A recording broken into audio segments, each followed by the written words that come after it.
Welcome back to my channel. Srivalli ఫోన్లో ఉన్న video చూసి శ్రీవల్లి కుట్రను తెలుసుకొని అరెస్ట్ చేయించిన రామరాజు. ఇదంతా ఎలా జరుగుతుందో ఈ వీడియో ద్వారా చూసేద్దాం. ఎక్కడా కూడా వీడియోని స్కిప్ చేయకుండా చివరి వరకు చూస్తే పూర్తిగా మీకు అర్థమవుతుంది. ఈ వీడియోని లైక్ చేయడం, షేర్ చేయడం మాత్రం మర్చిపోకండి.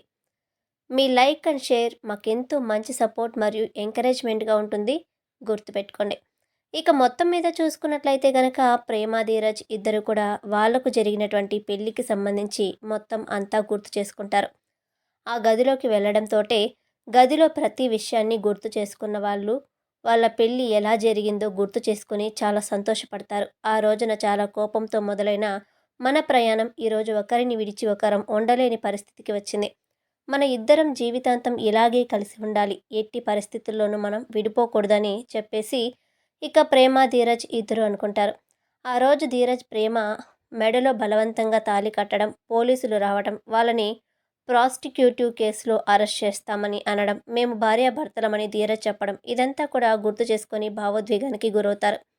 ఇక ఇద్దరు కలిసి తిరిగి బయలుదేరేసరికి ఇక భాగ్యం ఇంకా ఆనందరావు ఇద్దరు కూడా మిమ్మల్ని అలా ఎలా కలిసి ఉండనిస్తాం, మిమ్మల్ని విడదీయడానికే కదా ఇదంతా చేసిందని చెప్పేసి ఇక మొత్తం మీద ఇద్దరు కూడా కాసేపు వెయిట్ చేసి రిసెప్షనిస్ట్ దగ్గరికి వెళ్ళి తనకి 30,000 ఇచ్చి ఇక అసలు ఏం జరిగింది, వాళ్ళ పెళ్లి సంగతి ఎలా జరిగింది ఏంటి అని మొత్తం డేటా కలెక్ట్ చేసుకుంటారు. దాంతోపాటు సీసీ ఫుటేజ్ గురించి కూడా అడుగుతారు. అడిగేసరికి దానికోసం ఇంకో 10,000 తీసుకొని మొత్తానికి ఆ సీసీటీవీ ఫుటేజ్ కూడా ఇస్తుంది రిసెప్షనిస్ట్. ఇక అవన్నీ తీసుకొని జాగ్రత్తగా వల్లికి ఫోన్ చేసి వల్లికి ఆ వీడియోని పంపిస్తామని చెప్తారు. ఈలోపు ఇక్కడ రామరాజు వేదవతిని భోజనానికి రమ్మంటే నేను రాను, మీరు తినేసేయండి అని చెప్తుంది. ఇక ప్రేమ, ధీరజ్ ఏంటి ఇక్కడ ఎవరి కోసం వెయిట్ చేస్తున్నావు అంటే చిన్నోడు ప్రేమ ఇంకా రాలేదని చెప్పి అనేసరికి ఇక వెంటనే వాళ్ళు రాలేదా, ఇప్పటిదాకా ఇంటికి వెళ్ళారా అంటే షాపింగ్కి వెళ్ళారు అంటారు. అత్తయ్య గారు మొత్తానికి చాలా గొప్పోరు, వాళ్ళని మీరు ఇరికిస్తున్నారని చెప్పమని అంటుంది. నర్మద ఈలోపు అమూల్య అక్కడ చదువుకుంటూ ఉంటే విశ్వ అయితే అమూల్యతో మాట్లాడే ప్రయత్నం చేస్తే అమూల్య ఫేస్ వెనక్కి తిప్పుకొని కూర్చొని చదువుకోవడం మొదలు పెడుతుంది. ఎలా అయినా సరే నీతో నేను మాట్లాడి తీరుతాను, నిన్ను నా సొంతం చేసుకుంటాను, నువ్వే నాకు జీవితాంతం భారీగా ఉండాలి అమూల్య అని మనసులో అనుకుంటాడు. విశ్వ ఇక ఈలోపు వల్లి అయితే కంగారు పడుతుంది. పడండి, అలాగే కంగారు పడుతూ ఉండండి, వాళ్ళు రావాలి, వాళ్ళని నేను ఇరికించాలి అని చెప్పి అనుకుంటుంది. ఈలోపు రామరాజు భోజనం చేసి బయటకు వచ్చేసరికి ప్రేమ, ధీరజ్ చూస్తారు. వచ్చిన తర్వాత వాళ్ళ చేతుల్లో షాపింగ్కి సంబంధించిన సంచులు ఏమీ లేకపోయేసరికి వల్లి క్వశ్చన్ చేయడం మొదలు పెడుతుంది. మొదలు పెట్టేసరికి వేదవతి అయితే వల్లిని పిచ్చి తిట్లు తిడుతుంది. నీకెందుకే, నీకెందుకు చెప్పు, అసలు ప్రతి విషయంలో తగుదనమ్మా అని దూరిపోతావు ఏంటి, నీకు సంబంధం లేని విషయాల గురించి నువ్వు పట్టించుకుంటావా, నువ్వే మాట్లాడుతున్నావా అని చెప్పేసి అంటూ ఉంటుంది. దాంతో ఇక అది కాదు అత్తయ్య గారు అంటే ఎందుకు బుజ్జమ్మ, ఎందుకు అలా అంటున్నావు, తను కరెక్ట్గానే అడిగింది, షాపింగ్కి వెళ్ళినప్పుడు చేతిలో సంచులు ఉండాలి కదా అని అంటే అది మేము వెళ్ళేసరికి లేట్ అయిపోయింది, ఆ లేట్ అవ్వడంతో పాటు చాలా షాప్స్ తిరిగాం కానీ కావాల్సినవి దొరకలేదు, అందుకోసమే వచ్చేసామని అంటే ఎన్ని షాపులు తిరిగారు, ఏ షాప్లోనూ మీకు కావాల్సింది ఎందుకు దొరకలేదు అంటూ ఉంటే ఏంటే తెగ క్వశ్చన్ చేస్తున్నావు, ఏ షాపులు తిరిగారు, ఏ షాపులో ఎన్ని గంటలు ఉన్నారు, ఏమేం చూశారు ఏంటి, నీ ప్రశ్నలు నోరు మూసుకొని నిల్చో అని చెప్పి అంటుంది. ఎందుకు బుజ్జమ్మ కసురుకుంటున్నావని చెప్పి అంటాడు. మీకేం తెలీదులే, మీరు పదండి అని చెప్పి రామరాజును లోపలికి తీసుకెళ్తుంది. భోజనం చేయరా అంటే నేను చేస్తానంటాడు. నుంచున్నవే తిందుగాని పద అని చెప్పి అంటుంది వల్లిని. నేను తిన్నానత్తయ్య గారు అని చెప్తుంది. పదవే నర్మదా అని ఇక వాళ్ళని మీరు వెళ్ళి తొందరగా ఫ్రెష్ అయ్యి రండి, భోజనం పెడతాను అంటుంది. ఇక ప్రేమ, ధీరజ్ గదిలోకి వెళ్ళిపోతారు. ధీరజ్ ప్రేమను గట్టిగా హత్తుకొని ఆ రోజు అక్కడ, ఈరోజు ఇక్కడ, మన జీవితం మొత్తానికి చాలా సంతోషంగా గడిచిపోవాలి అని చెప్పి మాట్లాడుకుంటూ ఉంటారు. ఇక అలా మాట్లాడుకుంటూ ఉండగా ఈలోపు అయితే ఒక రామరాజు కూర్చొని ఆలోచిస్తూ ఉంటే ఏం ఆలోచిస్తున్నారు మామయ్య గారు అని చెప్పి బల్లి దగ్గరికి వస్తుంది. జీవం లేదమ్మా అంటే అదే ప్రేమ, ధీరజ్ ఎక్కడికి వెళ్ళుంటారా అని ఆలోచిస్తున్నారా అని అంటే అబ్బే అదేం కాదమ్మా అనగానే ఆలోచిస్తూనే ఉంటూ ఉంటాడు. లేదండి, లేకపోతే అసలు ఆ టైంకి వెళ్ళి 5 గంటలకు రావాల్సిన పిల్లలు ఇప్పటి వరకు ఎక్కడికి వెళ్ళి ఉంటారు? అసలు ఇప్పటి వరకు ఏమై ఉంటుంది అని మా ఇంటికి వచ్చే వరకు మనకొక కంగారే కదా మామయ్య గారు. ఈరోజు అంటే ధీరజ్ ఉన్నాడు కాబట్టి సరిపోయింది. రేపటి రోజున ధీరజ్ లేకుండా ప్రేమ ఒక్కతే రావాల్సి వస్తే ఆ రోజు లేట్ అయితే మనం ఇలాగే కంగారు పడతాం కదా అంటూ ఉంటుంది. అలాంటప్పుడు తను చెప్తుంది లేదమ్మా అని అంటే చెప్పేసరికి మామయ్య గారు ఈరోజు చెప్పారా? చెప్పలేదు కదా అని అంటే, మీ అత్తయ్య గారికి చెప్పారు కదమ్మా! నువ్వు ఎక్కడ ఆలోచించుకు వదిలేయని అంటే, ఆలోచించను. ఎందుకు ఆలోచించను? వాళ్ళ గురించి మీకు దగ్గర బయట పెట్టే వరకు ఆలోచిస్తూనే ఉంటానని చెప్పి వెయిట్ చేస్తూ ఉంటుంది. ఈలోపు భాగ్యం, ఆనందరావు వల్లికి ఫోన్ చేస్తారు. చేసేసరికి ఇక వల్లి మీ ఫోన్ కోసమే వెయిటింగ్ చేస్తా ఉన్నాను. ఏమైందని చెప్పి అంటే దొరికింది, దానికి సంబంధించిన అంత ఇన్ఫర్మేషన్ దొరికేసింది. వాళ్ళిద్దరూ పెళ్ళి ఎలా జరిగిందో, ఎన్ని ట్విస్టులు ఉన్నాయో వింటే నువ్వే ఆశ్చర్యపోతావే బాబు అని చెప్పిన అంటూ సీసీటీవీ ఫుటేజ్ కూడా సంపాదించామంటుంది. మంచి పని చేశారు. ఆ వీడియోని తొందరగా నాకు పంపించండి అని చెప్పేసి అనేసరికి ఇక వల్లి అయితే సరే పంపిస్తున్నాను ఉండు అని చెప్పేసి భాగ్యం అంటుంది. అన్న తర్వాత ఇక ఆనందరావు ఫోన్లో నుంచి పంపించబోయేసరికి ఆనందం ఫోన్లో ఛార్జింగ్ అయిపోయి స్విచ్ ఆఫ్ అయిపోతుంది. స్విచ్ ఆఫ్ అయిపోయేసరికి వల్లి వెయిట్ చేస్తూనే ఉంటుంది. ఏంటి ఇంకా పంపట్లేదు అని. ఫోన్ చేసేసరికి అయ్యో మీ నాన్న ఫోన్లో స్విచ్ ఆఫ్ అయిపోయింది. ఆయన దగ్గర వీడియో లేదు అని చెప్పి మరి వీడియో ఉంది కానీ ఛార్జింగ్ లేదు. ఇంటికి వచ్చేద్దాం, వచ్చి ఛార్జింగ్ పెట్టుకొని నీకు పంపిస్తామంటుంది. ఛీ! ఎప్పుడు ఇలాగే చెప్తారు. సరే వెళ్ళండి అని అంటుంది. ఇక ఉదయాన్నే లేచి వీడియో కోసం వెయిట్ చేస్తున్న వల్లికి భాగ్యం ఫోన్ చేస్తుంది. ఏమైందని చెప్పానంటే మీ నాన్న ఫోన్ ఏంటో ఆన్ అవ్వట్లేదు అంటుంది. ఏంటి? అనగానే ఆన్ అవ్వట్లేదు అని చెప్పేసి చెప్తుంది. చెప్పేసరికి ఇక వెంటనే గొప్ప పని చేశారులే, ముందు వెళ్ళి చూపించండి తొందరగా అని అంటుంది. ఇక గబగబా ఆనందరావు వెళ్ళి ఫోన్ బాగు చేయించుకుంటాడు. దాంతో ఆన్ అవుతుంది. ఆన్ అయిన తర్వాత అమ్ముడు ఇదిగో వీడియో పంపిస్తున్నానని చెప్పి మధ్యాహ్నానికి పంపుతాడు. ఇక పంపించిన తర్వాత వల్లి అయితే ఆ వీడియో చూడడానికి ముందే చందు దేనికో పిలిచినట్టు అనిపించి గబగబా ఫోన్ అక్కడ పెట్టి లోపలికి వెళ్తుంది. వెళ్ళేసరికి ఇక చందు అయితే చూడు, ఇంకోసారి రైస్ మిల్ దగ్గరికి రావడం, క్యారేజీలు పట్టుకురావడం ఇలాంటి పనులు అస్సలు చేయకు. అక్కడ నలుగురిలో చెప్తే నువ్వు బాధపడతావని చెప్పి నేను నీకు ముందే చెప్తున్నాను. ఎట్టి పరిస్థితుల్లోనూ నువ్వు మాత్రం మిల్లు దగ్గరికి రాకు. అక్కడికి వచ్చి తర్వాత నేను నిన్ను అవమానించినా ఏదైనా అన్నా నువ్వే బాధపడాల్సి ఉంటుంది అని చెప్పేసి చెప్తూ ఉంటాడు. దాంతో రాన్లే, వండిన ఇక్కడే ఎట్టు ఉంచుతాను. అయినా ఇక నువ్వు తిన్నప్పుడు నేను వండుకొని మాత్రం ఏం చేసుకుంటాను? అవసరం లేదు, నేను రాను సరే అని చెప్తూ ఉంది. అనడంతో ఇక బయటకు వచ్చేసరికి అక్కడ వల్లి ఫోన్కి వీడియో వచ్చేసరికి రామరాజు అయితే అటుగా వెళ్తూ ఎవరిది ఫోన్ ఇక్కడ పెట్టి వదిలేశారని చెప్పేసి చూస్తాడు. చూసేసరికి అది వల్లి ఫోన్. ఇక ఆ వీడియో పైనే ఉండడంతో ప్రేమ ఇంకా ధీరజ్ వీడియోలో కనబడుతూ ఉండేసరికి ఒకసారి రామరాజు అయితే ఓపెన్ చేస్తాడు. ఓపెన్ చేసేసరికి ఆ వీడియో మొత్తం రామరాజు చూస్తాడు. చూసేసరికి ఆ వీడియోలో ప్రేమ ధీరజ్ ఇద్దరు ఏ రకంగా పెళ్లి చేసుకున్నారు, ఆ పెళ్లిలో వేదవతి ఇంకా నర్మద ఉండడం ఇదంతా చూసి ఒకసారిగా షాక్ అవుతారు.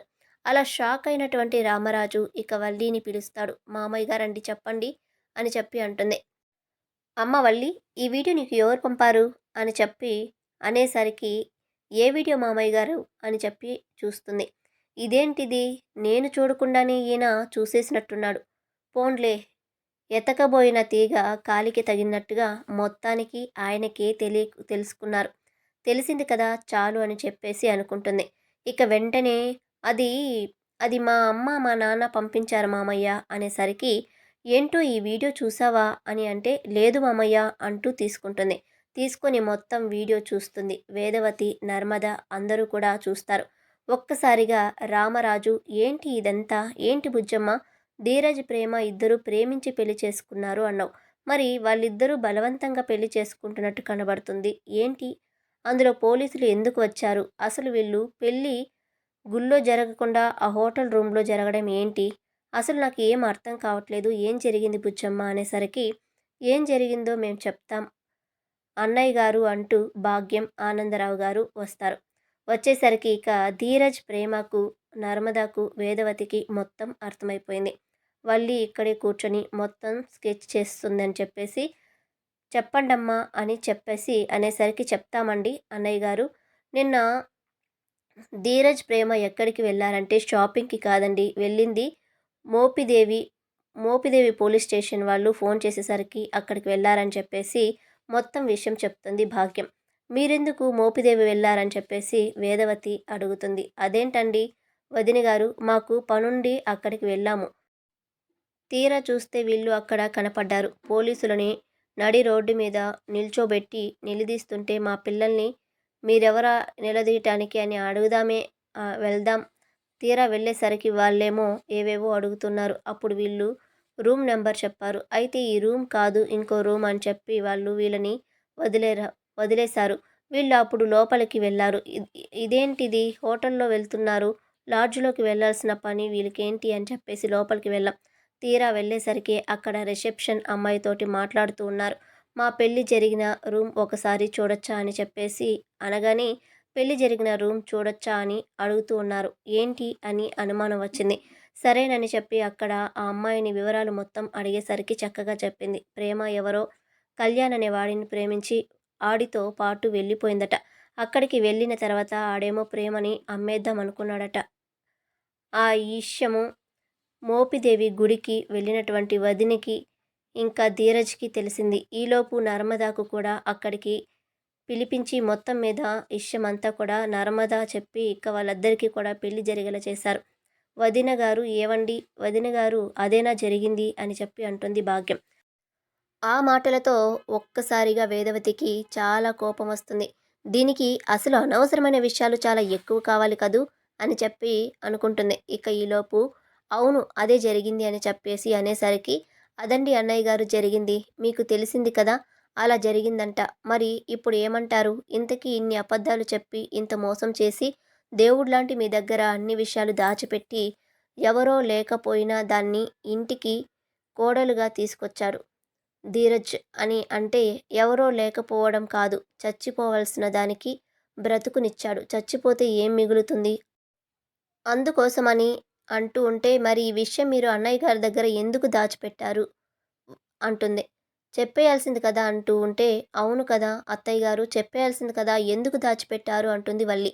నిజమేనమ్మా, చాలా విషయాలు నేను చెప్పేయాల్సిందే, అనవసరంగా దాచిపెట్టాను. నిజంగా నర్మద అంటే, అవును అత్తయ్య గారు, చాలా విషయాలు దాచిపెట్టాం, మనము అన్నీ చెప్పేద్దాం, అసలు ఈ గొడవ అంతా ఎందుకు అని చెప్పి అంటూ కొందరిని మనం క్షమించినా కూడా పాపమే తగులుతుంది అత్తయ్య గారు. అలాంటి వాళ్ళని క్షమించడం కంటే అలాంటి వాళ్ళ గుట్టు రట్టు చేయడమే కరెక్ట్, వాళ్ళ బండారాలు బయట పెట్టడమే కరెక్ట్ అంటూ ఉంటే, ఇంతకీ పోలీసులు ఎందుకు వచ్చారు ఆ గదిలోకి, మీరు ఆ గదిలో పెళ్లి చేసుకోవడం ఏంటి అని నాకు వివరంగా చెప్పు అని ధీరజ్ని అడిగితే, ఇక అప్పుడు ధీరజ్ ఆ రోజు జరిగింది మొత్తం చెప్తాడు. కళ్యాణ్ అనేవాడు ప్రేమని ట్రాప్లో చేశాడని, అలా ట్రాప్ చేయడం వల్లే ప్రేమ డబ్బు నగలు తీసుకొని వెళ్ళిపోయిందని, వెళ్ళిన తర్వాత తీరా చూస్తే అక్కడ వాడు ప్రేమను వేరే వాళ్ళకి అమ్మేశాడని, ఆ కొనుక్కున్న వాళ్ళు వచ్చి ప్రేమను తీసుకెళ్లే టైంలో విషయం తెలిసి అమ్మ చెప్పడం వల్ల తను ప్రేమ మెడలో తాళి కట్టానని చెప్తాడు. ఇక ధీరజ్ అయితే అలా చెప్పేసరికి రామరాజు ఒక్కసారిగా,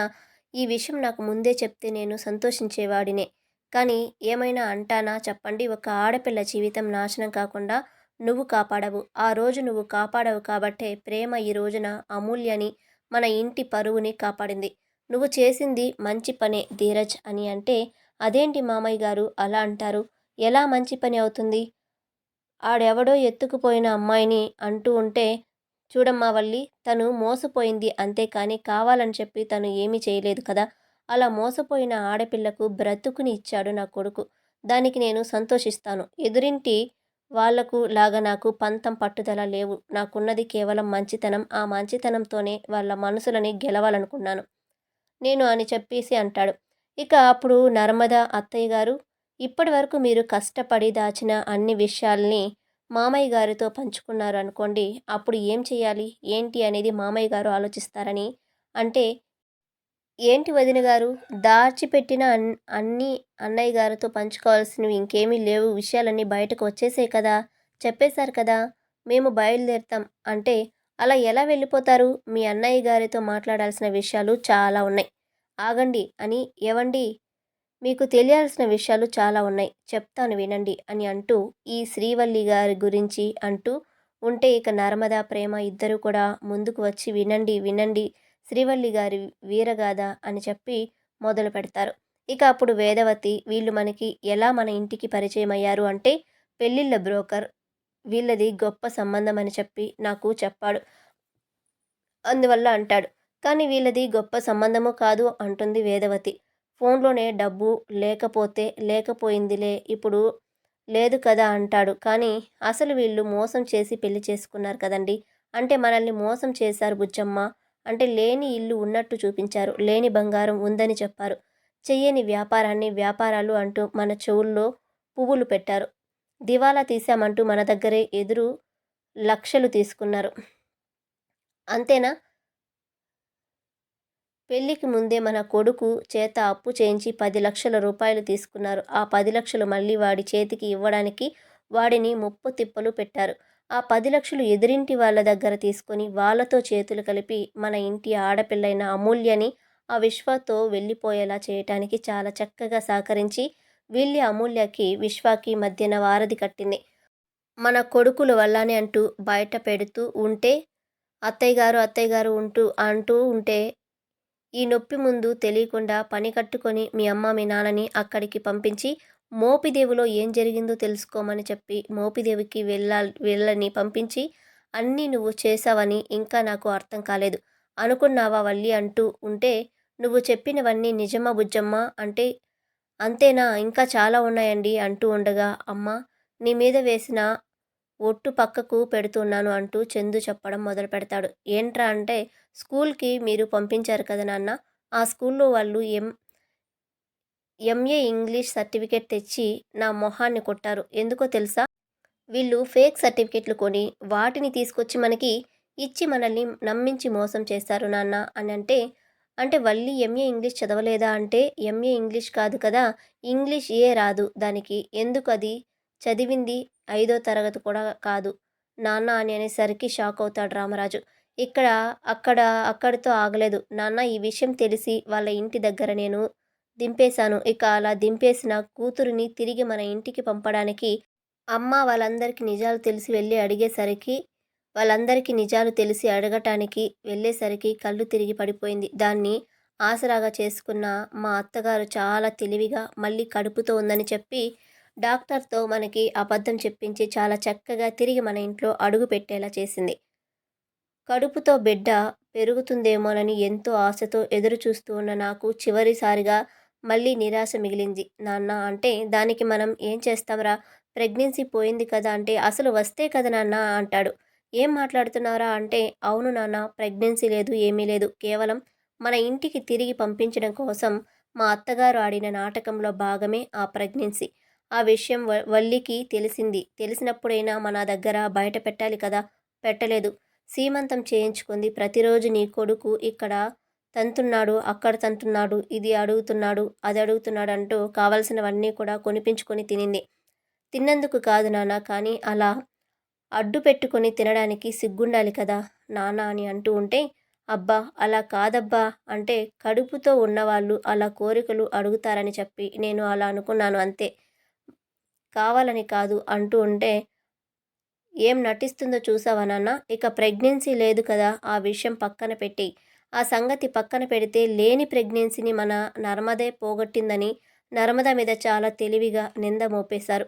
ఆ నింద కాస్త నిజం అనుకొని మనం నర్మదాని తప్పుపట్టి మాట్లాడ్డం.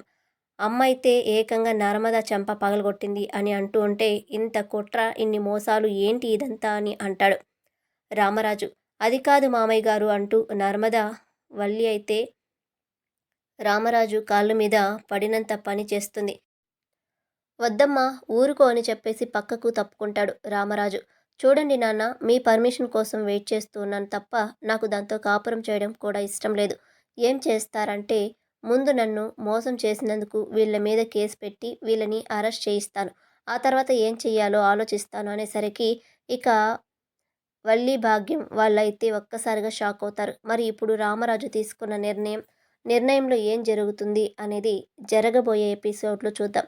వీడియో నచ్చితే లైక్ చేసి షేర్ చేయండి.